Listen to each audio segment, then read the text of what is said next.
Hello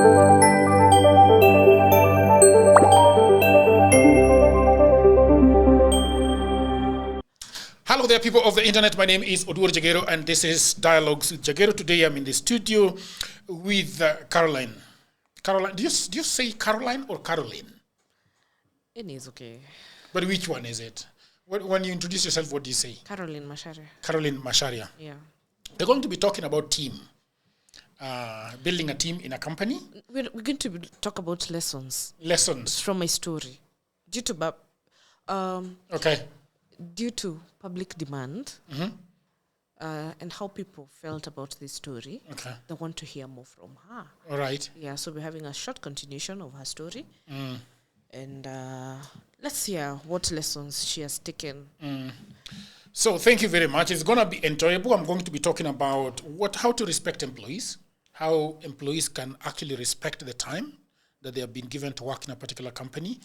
We are talking about investing, dreams, and so on. This podcast is sponsored by Mopec Investment. They got me a very, very nice cup, Mopec Investment.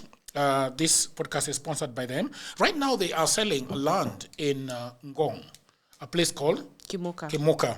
So the place is very good. They have got title deeds located in Kimoka area along Ngong Suso Road, which is a very beautiful place. I have gone there and I've gotten a piece of land there. What I'm planning to do with that land is to sort of have a getaway kind of place where I can just go and record my podcast in a beautiful, beautiful serene environment with the birds singing over there. So it is 230 meters off the tarmac. 230 meters. 200 meters off the tarmac. It's got access to water and electricity. Internal roads are being made. We fenced. Yes, we made the roads already. The beacons are in place, and 16 minutes drive from Ngong town. And also very much fenced. So how are you doing? How are you feeling? Amazing. Did you get a man? I'm still single, but I'm doing better every day. Can I ask you about being single?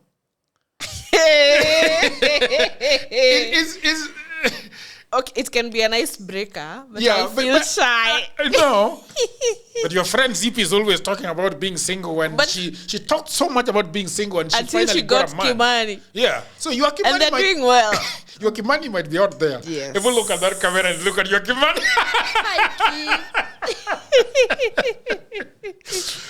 Why do you think it's so difficult this day to find a man that you love, a man that that is just easy? I think most of the times when I speak to women, they're telling me that it's a bit rough. You're not getting somebody who's understanding you, who is loving you. I guess the reason is for me it will be very personal. Yeah. Because everything that happens to me, to you, happens during the right season. There's a time for every season in the world. But there's some things, there's some values that have been eroded. Nowadays, we don't see marriage the way our parents used to see marriage. What do you mean by that? What I mean is there was like a script of life, scripted for everyone. After your school, they start looking a husband for you, a wife for you. And when you go to your village, Jagero, your mother, there's someone she has been eyeing for you. She has invited her when you come. And you're going to be introduced to each other. But nowadays, we're not doing that. It's a free will country. People are having different priorities, both male and female. Some want to chase their career first, get married later. Some just want to have children. And there's us who want to get married. Yeah. Okay. I wish you the best. But do you want to get married? Yeah, I want to get married and have children. How many? 3. 3? Yeah. 3 is a good number. Yeah. Yeah. Now, let's talk about work and the purpose in life. Right now, by the way, I have written a book called Goldmine, 25 Online Hustles, and a lot of people have bought that book, which I am thankful for. But it seems that there are so many people who are looking for jobs right now as we speak. But then a lot of employers are also complaining that they're not getting value for for the salaries that they are paying. Okay, and I know you are very passionate about teamwork. You're very passionate about not just looking at a job as a job, but as a calling, sort of, as building a dream together. Do you think right now people are looking at it that way, that if I'm getting into a job, let's say if I'm going to be employed at Mopec Investments, I want to build Mopec into a conglomerate. I want to be the biggest real estate in the world. Or do they just want the money that is going to take care of them? But then if that is the case, what do you think for people who are looking for jobs? What are some of the lessons for you that you learned when you were an employee, and now that you're an employer? I'll start with the employee. The challenges that we are encountering. There's also employee conmanship. Someone is going to come, you onboard them for 1 month. You will pay them for that 1 month. But at the end of the month, they're going to give you notice, or mid-month, because you'll still pay them for that 1 month. And that is something they can do for you, they do for your neighbor, and they do for you. Employee hopping. They're going to hop from one job to another job to another job, and that will never be captured in their CV. We have people who are training people to go for interviews, so you're going to do their background check, they're going to be okay, but whatever they said they will do, they will not do. You'll not get value for your money as an employer. Yeah. But why do you think somebody's doing that? Why are they hopping from one job to the other?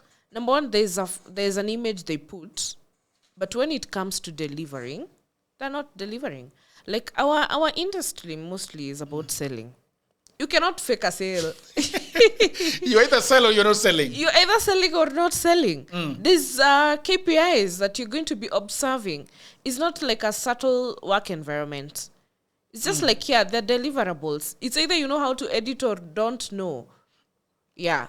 Yeah, I like the fact that you're saying that you either know how to edit or you don't know. Yes, you cannot fake that I know how to edit, I know how to create content, and that is not something that you can hide under the table. The same with our industry.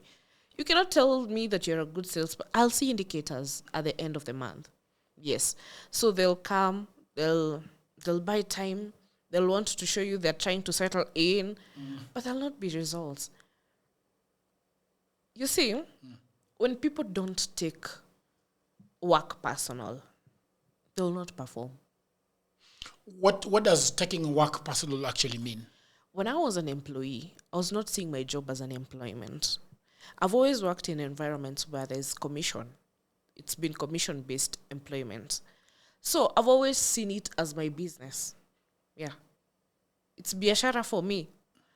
I am having this to ensure just my bills are paid. And then being in business is godly. Because God has called you, he has said that he's enabling me to create wealth. So if he has called me, he has something for me as I enable others to do what I'm doing. So I've always seen my work as a tool, like a hose, the hose pipe. You're passing water, but in the process of passing that water, you're getting wet. So the money for me is getting wet, like a hose. Yes. Okay. Yeah. But I think that selling is one of the biggest. You've been a salesperson for a very long time. Yeah, for over 11 years. For over 11 years. Yes. And I think every business is just about selling. Yeah. What are some of the lessons that you've learned about selling? Number one, as an employer, you must have the basic information and knowledge about selling. You must be able to sell your business, Jagero. As much as you're employing people to do the sales work for you, you must be a good salesperson, especially if your business involves active selling. In the initial stages, you need to be a good salesperson. Yeah, but what are some of the things that you should know at the top of your mind? For example, you're going to sell land. Yeah.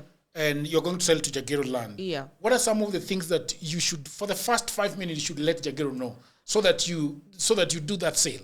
As a person, I'm going to prepare myself. It's either a yes, no, maybe later. A yes? No, maybe later. Yeah. Those are the answers that I'm going to anticipate from Jagero. And how do you make sure that Jagero sort of say yes? It's just giving you value for what you're getting yourself into. I'm just going to give you facts. Yes. An example is that most women don't own land. Close to 70% of women don't own land. Is that so? Yeah, that's a fact. 70%? Yes. They have no land in their name. And that is 2022 statistics. Yeah. Nowadays, we are improving. So that is facts. So you decide.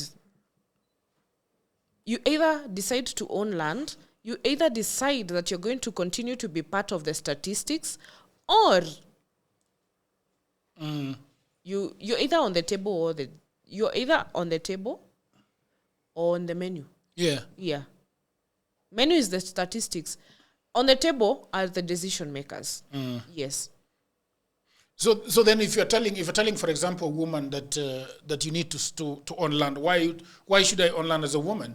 Yeah, because you should. Yeah. My view is in relation to the Proverbs that you are woman. You're just not created to come, live life, depend on other people. Because one of the biggest hindrances of women not owning land is being dependent of other people financially. Yeah. You're not created for that. That's why even things are changing in the marketplace when it comes to marriage. Because women are realizing, I was not only born to go through the system and get married. I have a calling. And I tell women, your calling is your core purpose, core business where you're created. And marriage is part of that story. Yes. It's like a movie. They are part of the movie, and there is the main goal. The main goal is your life, your dream, your mission, your vision. And there's others. Part of your mission is living a good life. And living a good life is having abundance. Abundance, you're going to invest and own property to live to your children. Yeah. There are women that want to be traditional wives. They're called trad wives. Trad wives. Trad wives, they don't want to work. They just want to be in the house. And that's okay. That's okay because they're part of the menu. Yeah. And Jagero, you're selling online jobs, so you can work from anywhere. Yeah. Does not matter. Yeah. All right. Yeah. How do you build trust? Trust is not something I look at you and I get. Building trust is ensuring that I mean what I say. Yeah. And I say what I mean. Keeping my word. Give me a specific example. Yeah. You're a real estate. You are in real estate. Yes. So, for example, what are some of the words that you give clients that the client will say, okay, this is the word that I was given, and this is what I have gotten. What are some of the things for example, in land selling that you could? I'll go to the processing of documentation because it is key and crucial to delivery. I tell you, when we are signing the agreement, the law gives me 90 days to transfer to you your documents. I will not go that far, but I want you to give me 45 days. But this title of yours, I can deliver even within 3 weeks. Okay. So be in the know. And then my office will always keep you updated on how far we are with the process so that you don't be anxious and we are on the same page. That will manage your expectations. As much as I told you I can do it within 45 days or 30 days, I will deliver it within 2 weeks because all things are aligned. And I'm on it. I'm intentional to serving you. What do you think? How do you think we should be deal with the clients that what we promised them has not come to pass? How do we go back and tell them that now things have changed? We are not going back. We are continuing. Because remember, I've been communicating to you. We got the consent. We are in the next step. So I'm just going to update you. The reason why we are delaying and who is delaying us. Yeah. Maybe the valuer who is supposed to approve our papers is not in the office. Maybe there is a scheduled site visit that we need to go with the land's office that you don't know about, but it will happen. So I am updating you every step. There's the consent. We are waiting for the dates. Yeah. So that will take 2 weeks. That will take 1 week. That will take 3 days. Yeah. The titles are out, but they need to be franked. So there's every detail that I'm telling you about. Do you feel like a lot of people, for example, let's say in the real estate, are doing that, or in other areas of life? Do you think we have a problem in Kenya whereby something has not happened? Because you remember there is a time that we had a big problem with people that were trying to finish houses for clients, and those houses were not being, the keys were not being given, and there was so much noise around those issues. They were not getting the keys. What do you think was going on there? Number one is over-promising. Okay. Number two is under-delivering. Yeah. If you tell me that you're going to take me somewhere, you're going to fly me out, tell me why it is to manage my expectations. Yeah. Tell me the truth. I tell my clients, you see, it's also a scarcity mindset. Thinking just because my property is 30 kilometers from the tarmac, I'll not get a buyer. But you know, when the Lord provided that project and property, he had someone that will benefit in mind. So it is changing your mindset from scarcity to abundance. There's something for everyone at every juncture. There's a Gen Z who is starting to invest. They're not earning much, so they're looking for a property going for 200,000. There's a Gen Z who has done good work, and they're looking for a property worth 20 million. There's also another person, someone who is starting to build themselves. There's already an established person. So all those people are looking for different value. And their financial ability will send them different places. Like today, if you're telling me you're having a budget of 300 million, of course I will not take you to places like Isiolo.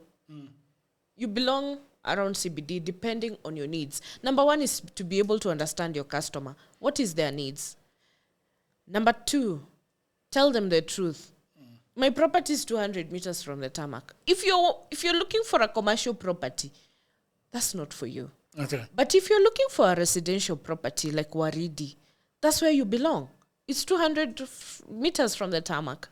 If it is 40 kilometers from CBD, I'll not tell you it is 30. Jagero, part of owning property is going and seeing what you're being told. If I lie today that my land is 10 kilometers from Ngong Town, which it is not, it's 15, 16, 17 kilometers, say the truth, because the client is going to verify. And if you lie me, when I'm buying something, I'm very clear. This is what I want.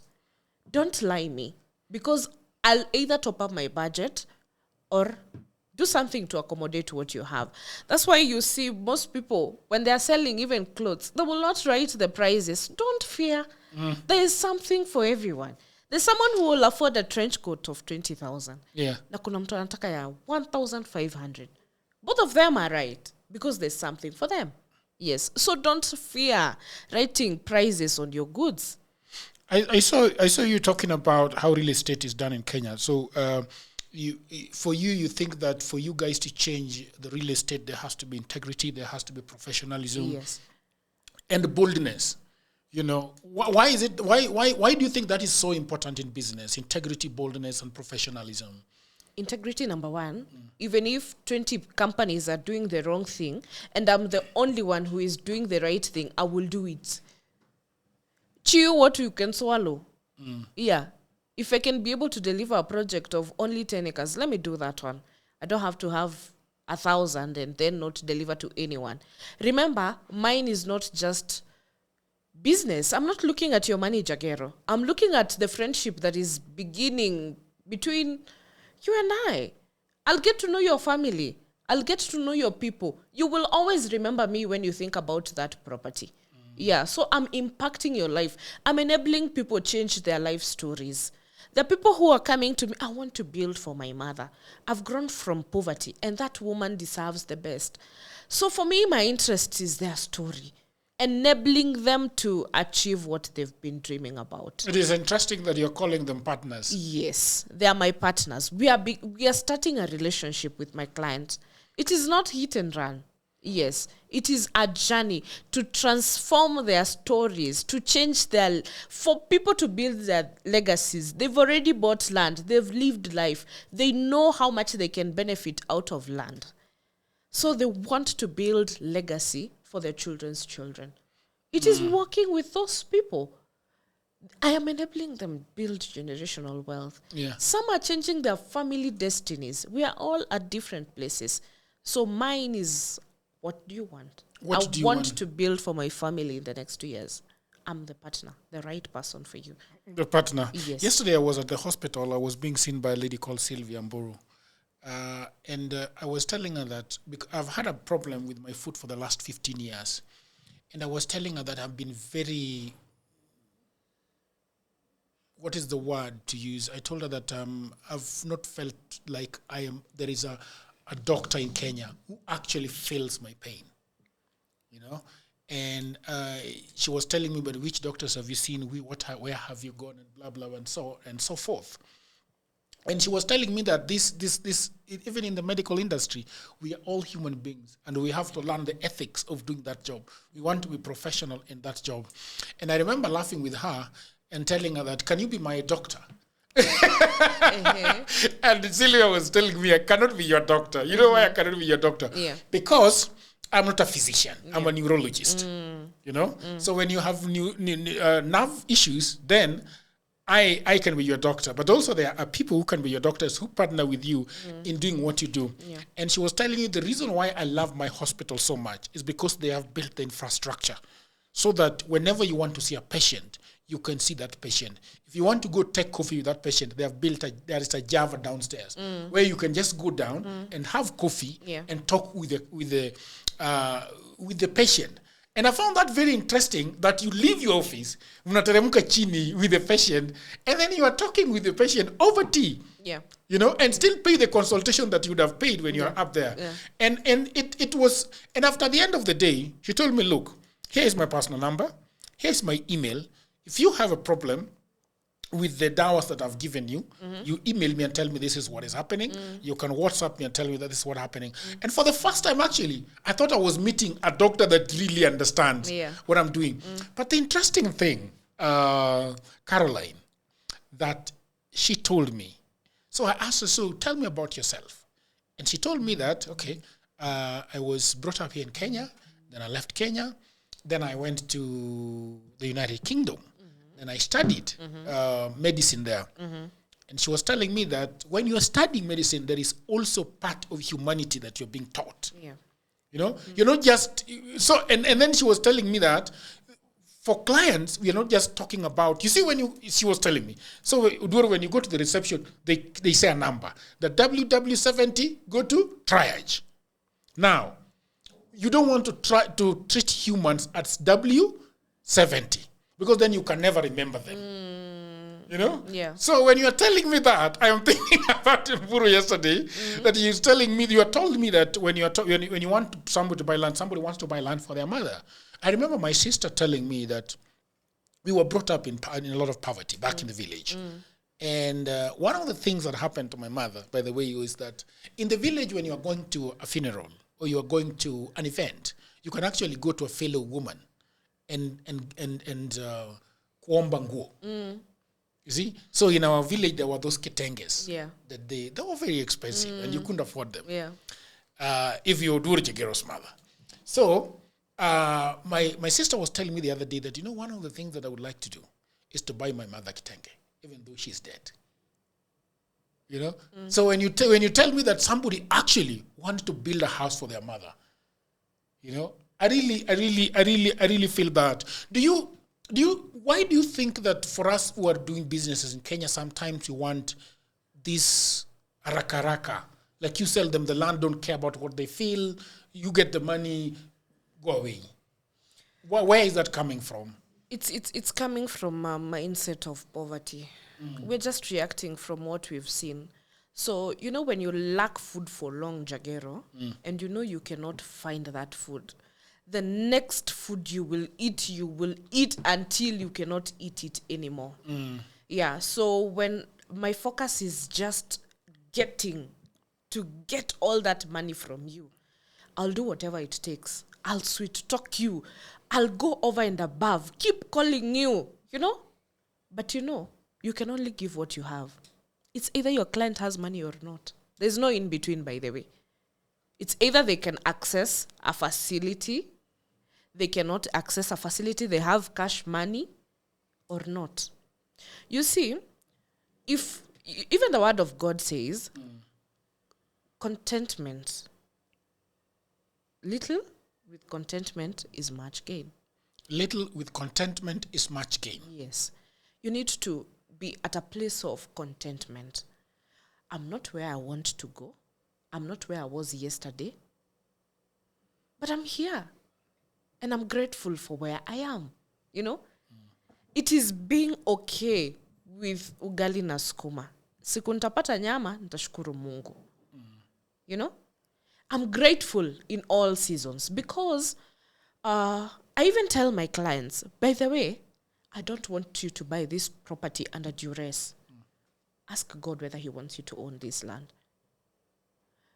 Out of my lost story, I knew I did not eat or drink because I had a job. I had provision because the Lord provided for me through other people. That should not worry you. Because I want people to feel comfortable with the things they're getting themselves into. So I don't tell people to rush into doing things. If the Lord purposed, Jagero, that I will sell land to you, he will bring and orchestrate scenarios for me to meet you. Yeah.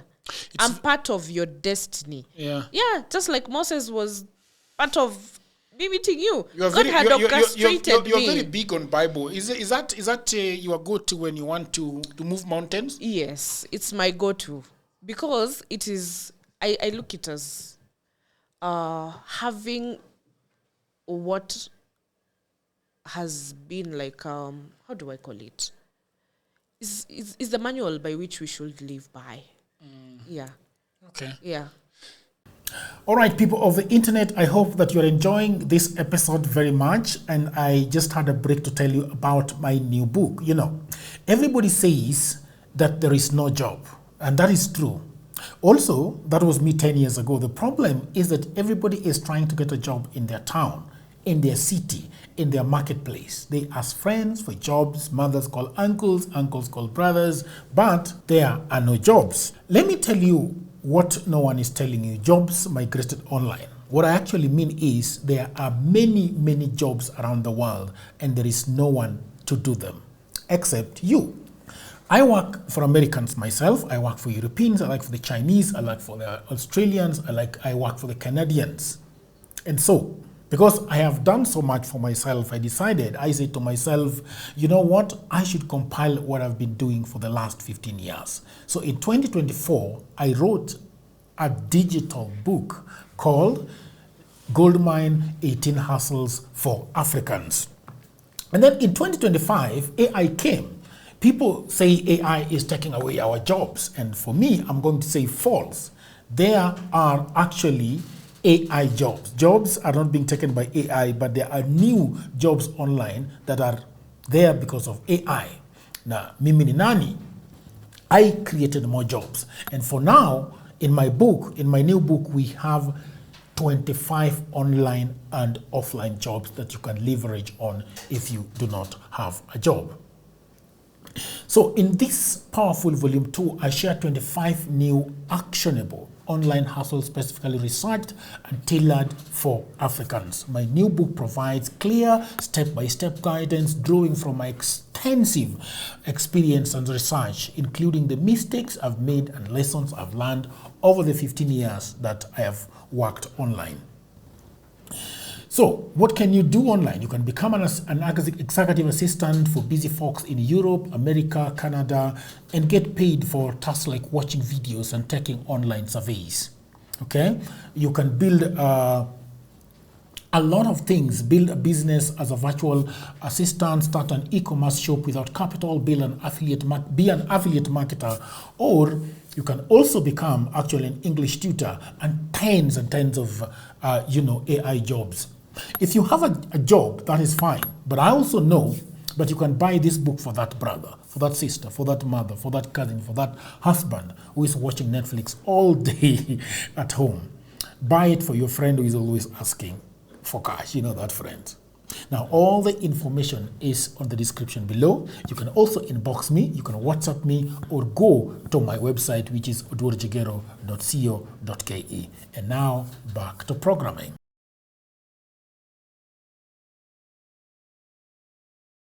Talking about contentment, something interesting that has been happening with me and Alosi Jagero. So the camera that is there is called Black Magic, and then this one is also Black Magic.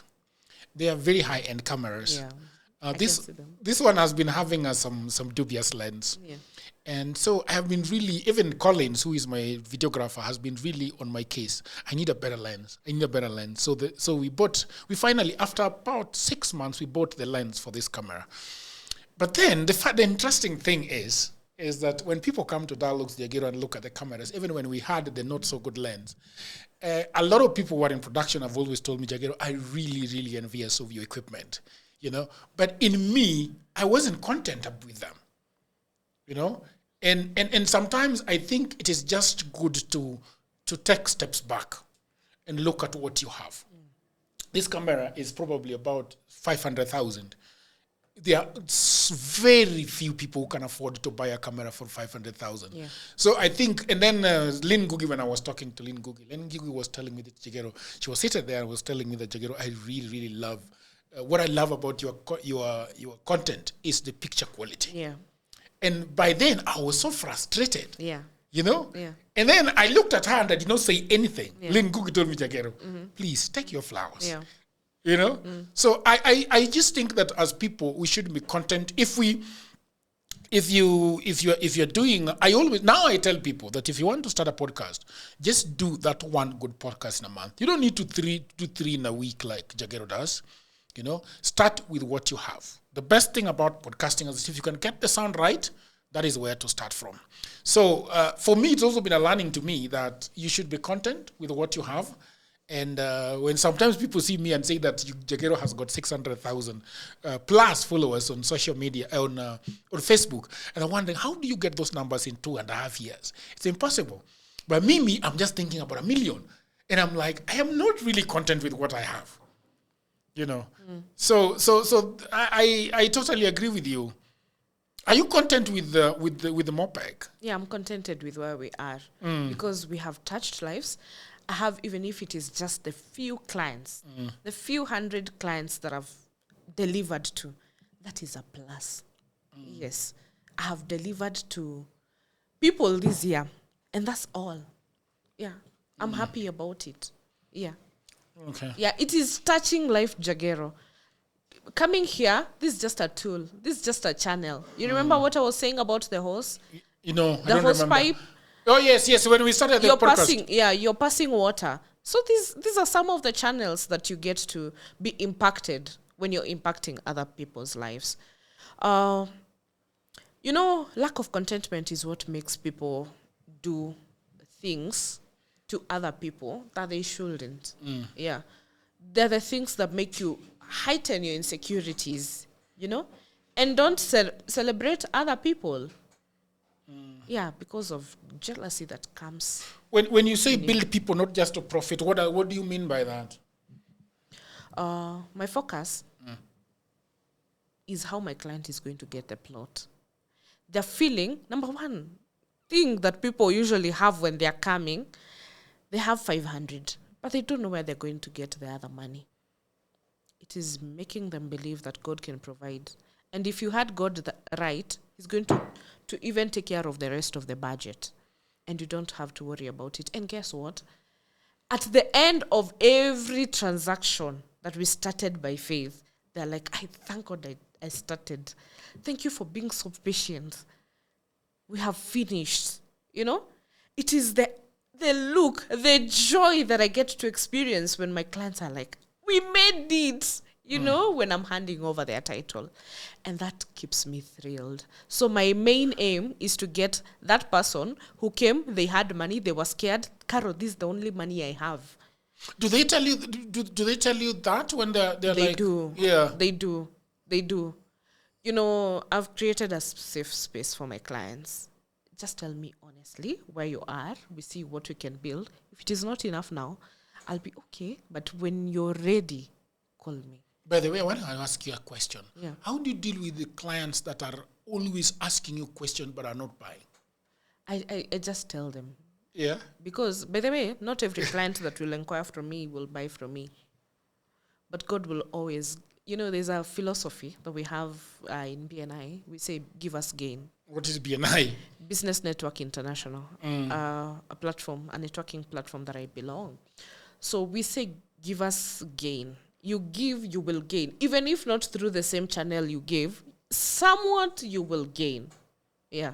God will always send you people that have been, by the way, people have been watching me. They've been watching you.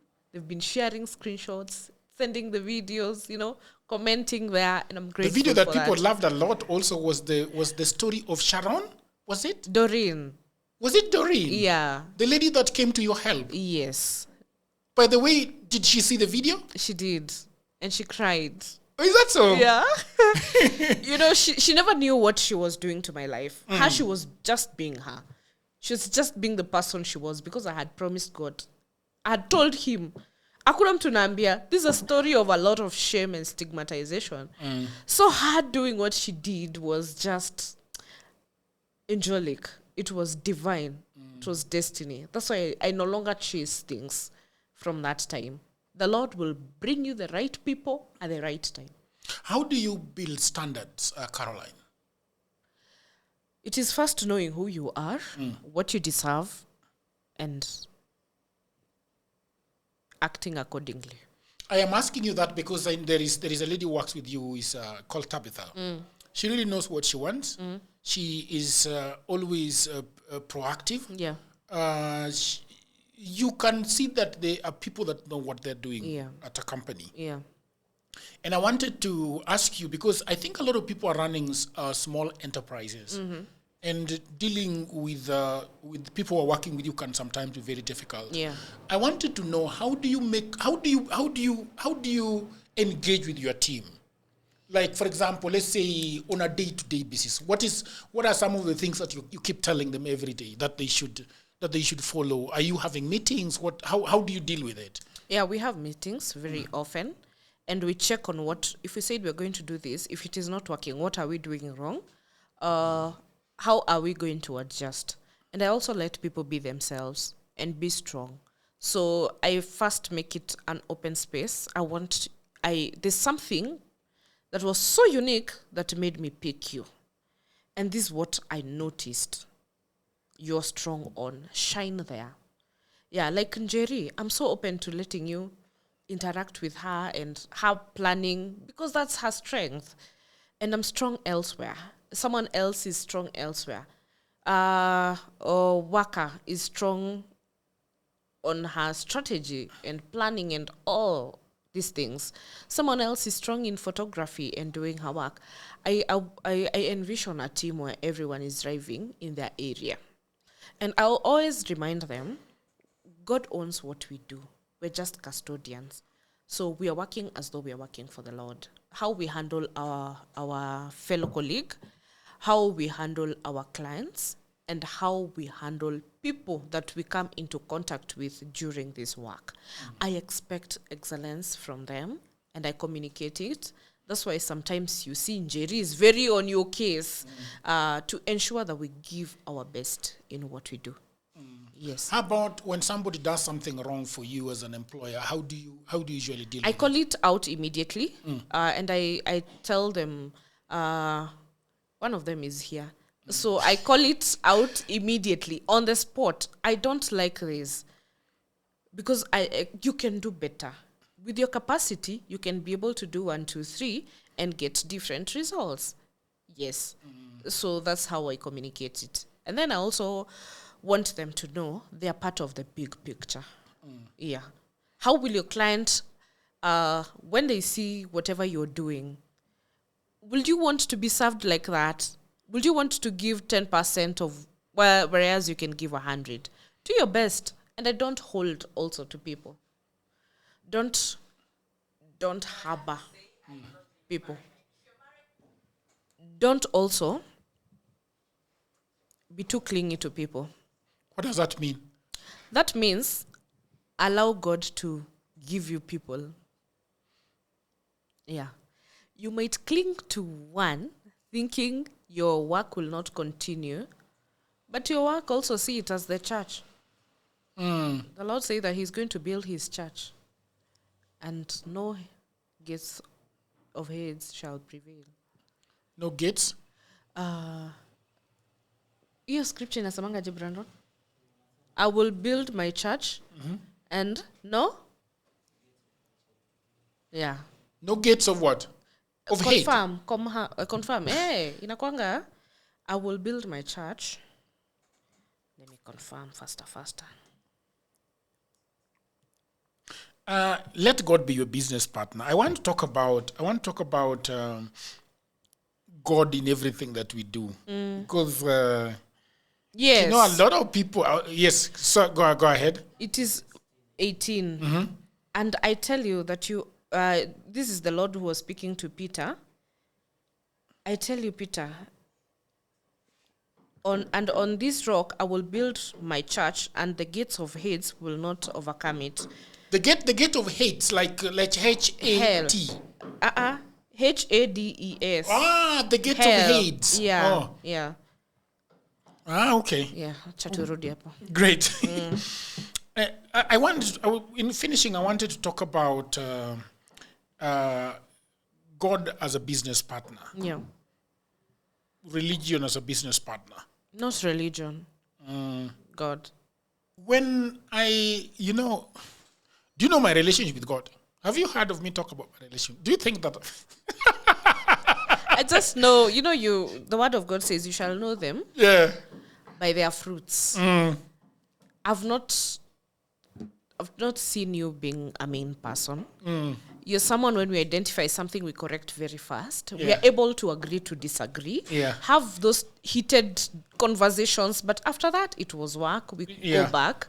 We are able to adjust very fast. And I think that's a good quality when you're dealing with people.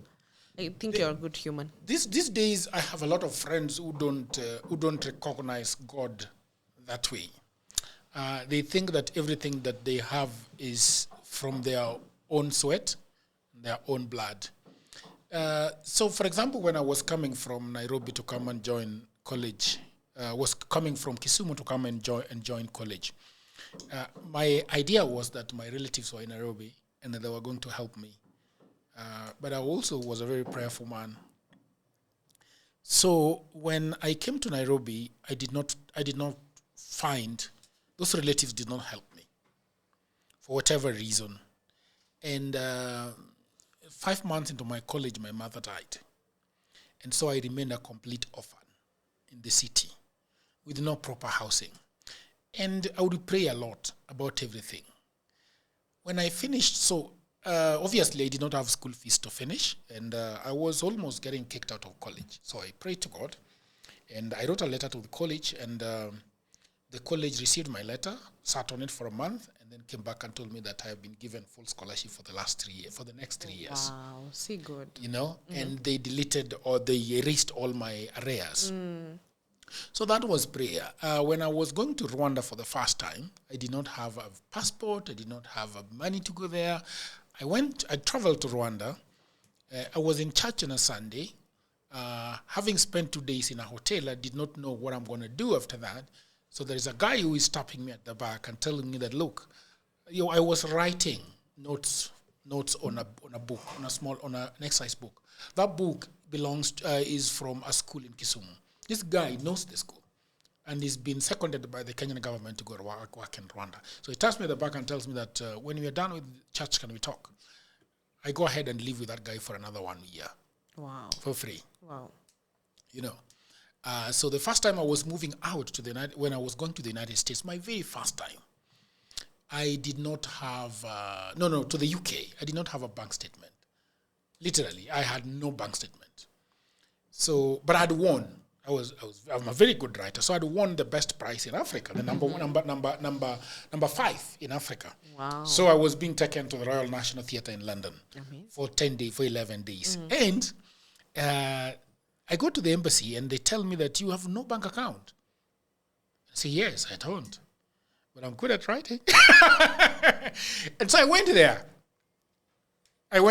And then my first time going to the United States, I had a bank account, but very, very dubious, you know? But I also did that. And I've never been, I have traveled like a lot to more than 25 countries. I've never been denied a visa. Wow. So what happened, why I'm telling that story is that, so when my friends, so I used to pray and get. So when my friends tell me about the good Lord and that, no, that was just your energy. And I usually have a problem because for me, it's a lived experience. Yeah. So it's very difficult for people who live their lives easy. For them, they might not have prayed a lot about things. Yeah. But me, I've got a lived experience that you can actually pray for something. When I was coming from the village to Nairobi, I prayed at 3 a.m. Yeah. I told the good Lord that I'm going to Nairobi, be ahead of me. There is a Bible verse where Jesus, I can never find that verse anymore.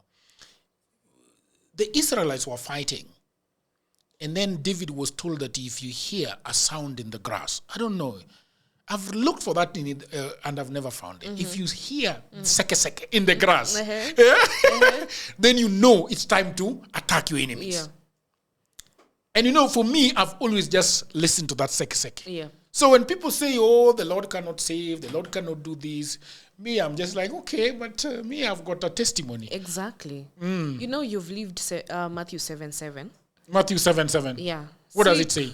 Seek. And you will find. Knock. And the door shall be open to you. Exactly. You've always seeked. The Lord also says that I will command my angels concerning you. He's so intentional. I will command my angels concerning you. Yani, he has set angels to always take charge of your life. Yeah. Even David says, even if I make my bed in hell, you will still find me. As long as it is he that you trust, he shall always be there for you, the Lord. So, in the issue of believing and these systems, when you have experience with the Lord, you know what you know. Like yours, in most stories, the Lord did not want you to have help from your friends or your relatives, because he had appointed angels at the right time so that he only gets the glory. You know what people would be saying today? Maybe, I've built that young man. Yeah. You know? But he wanted the glory, and he does not share his glory with man. So every time you align and you know that even if I don't have what I want today, yes, as long as I count my blessings and I see I have a roof over my head, clothes on my body, and food on my table, I'm okay. In seasons of plenty, in seasons of lack, I am well because he knows my name. And you know, those seasons of pain are our seasons of making. Imagine you did not go through what you went through. What would you be telling people? Yeah. And this is not to glorify poverty, Jagero. Yeah. This is to acknowledge that we are coming from somewhere. Those that are coming from somewhere. We do not get generational wealth. We are building what God has called us to build. And we are going to where he's called us to be. Yes. Yeah. So we are not glorifying poverty because we're putting our best foot forward. We are working. Yeah. And we know there is no honor in poverty. There is no honor in poverty. Yeah. Oh, yeah. So we are restoring the dignity of our families by doing what we are doing. So we know if it were not for the Lord, we don't have godfathers, but we have God the Father. Yes. Do you pray at your company every other day? Yeah, we pray every morning when we're having a meeting. Oh, is that so? Yeah, the first person who gets to the office has to pray and thank God for the opportunity to serve people. Yeah. Let's come to you give me a pen. Yeah. People of the internet, it's very important that when I want to say, tell the audience something. When I put my videos on YouTube, there are lots of ads that are running. Okay? and some skip them, some don't watch them, and so on and so forth. They are American companies and so on and so forth. But at Dialogues with Jagero, I think that it is important that I partner with people because doing content is not easy. Yeah. So Mopec has been very good. Mopec was introduced to me by a gentleman that I've known for about 13 years. The gentleman who does insurance. Yeah. What is his name? Moses Nderito. Mosfin Capital Insurance Agency. Mosfin. Yes. And so I was introduced to Caroline, and she is selling land. She's in real estate, and have been partnering with her. I've looked at what she's doing. I've gone to where she is. I've gone to her office, and she's a good person. And so I have partnered with her that we are going to be helping her make people know about what she's doing, and that is selling land. Oduor Jagero, you know that I am a guy that does not just sell things, and that is why you're one. And somebody told me the other day that Jagero, mbona wewe sikonangi ukirukaruka online? You know, my idea, for me, I love conversations. So Mopec Investment is selling land in Kimuka. I have gone there and looked at that. Today they brought me a very good camp, and they also got me a beautiful 2025 notebook, and they got me this. So I just want to ask you to talk to me about what are you selling? What is the land? Give me the whole thing. Yes. We are enabling people to see the future today by giving you an opportunity to own land along the Ngong Suswa Road at Kimuka. In December, most people will divert because of the congestion that is usually along the Nakuru-Nairobi highway to go to Western, to go to Kisumu. Most people will use... Like the way you're calling Kisumu. Yes. So we're going to use the Ngong Suswa Road. The reason why I want people to own that side is because it is the next greatest frontier. We are between two economic blocks, the Nairobi block and the Suswa area and Naivasha block, because of what is going on down there. So this is an opportunity for you to change your story. You've been there, Jagero. You know what I'm talking about. You've seen the beauty in that place. So it is for anyone who has been looking for someone to believe and to trust, getting to come. I'm only giving you an opportunity to own that parcel 200 meters from the tarmac at 1.2 million. That can be payable in installments. We have a fence there. We have beaconed the land. We have made access roads there. Yani, we're just waiting for you to settle. We are settling you, in short. Yeah, you have everything that you need to start living there. Yes. All right. 1.2. The installments, how long? Up to how long? Up to... Good thing you have money, Jagero. The Lord has blessed you. There are those that cannot afford to pay in cash. You can deposit. You make a deposit of 30%, and the rest you can pay in 6 months. And we even have for 12 months. Okay. Yeah. All right. Thank you very much, people of the internet. The other thing that I want to add is that only 70% of people that watch my podcast are subscribers. So I've got millions of people that are coming there, but they're not subscribers. Please consider subscribing and hit on that notification bell so that when we are discussing something important like this one, you can always be notified. Thank you very much for being with us for about an hour. And until another episode, bye for now. I want to thank Jagero. Thank you for believing in us. Yeah. It was so hard to convince you to work with someone who is in real estate. Yeah. Which I understood the reservations that you had, but let me tell you, lives are being touched through your podcast. Thank you. People are getting to believe in the real estate industry again through you. So when the Lord calls, always answer. Thank you for believing in Mopec Investments. Thank you very much. Until another episode, bye for now.